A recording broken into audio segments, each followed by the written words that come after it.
یہ مطالبہ پروفیسر صاحب سے ہے. کہا گیا ہے کہ ملتان میں بھی سالانہ اجتماع کا اہتمام کیا جائے گا، جس طرح کہ لاہور میں اور گلپارہ میں ہوتا ہے. ڈر لگتا ہے یہاں سے، اور تو کچھ نہیں.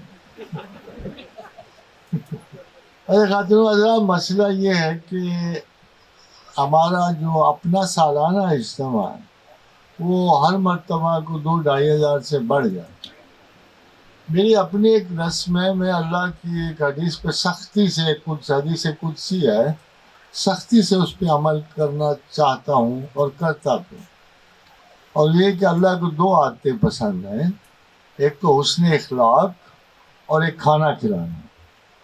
تو جب ہمارے پاس اس کا مطلب، میں اس دفعہ بھی میں نے کو 7,000 لوگوں، اللہ کی مہربانی اور عنایت اور کرم سے کھانا کھلانے کے بارے میں آپ کو تھوڑا سا، مجھے ان مجالس سے بڑی کوفت ہوتی ہے، خاص کر مذہبی مجالس، کہ صفوں کے اوپر بچے بٹھائے ہوئے ہیں اور عجیب و غریب تھالیوں میں، اور بلکہ بعض کا نان کے اوپر ہی دال بٹ رہی ہوتی ہے.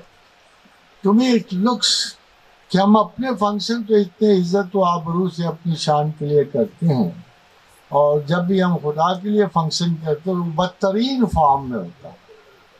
تو میرا ایسا نہیں، اگر اس دفعہ آپ فنکشن دیکھیں یوٹیوب پر تو it is a magnificent sight, بہت خوبصورت ہے. ہم نے پوری کوشش کی کہ اسے کوئی انتہائی خوبصورت بنائیں، اور ساتھ ہی ساتھ اللہ نے ہمیں بہت کثرت یعنی ناظرین و سامعین سے نوازا. تو 7,000 بندوں کو ہم نے 5 اسٹار ہوٹل کا کھانا بھی کھلایا. تو میں ڈرتا ہوں کہ اگر میں کسی اور شہر میں سالانہ کروں تو وہاں کے لوگوں پر کھانا کھلانے کی آفت نہ آتے رہے. اس لیے کوئی ہمت رکھتا ہوگا تو آ جائے گا سامنے. میرا خیال ہے کہ اہل ملتان میں کافی ہمت ہے. میں تو ملتان کے بارے میں ایک ہی چیز سنی تھی کہ 4 شایست تحفہ ملتان، گرد و گرما گدا و گورستان.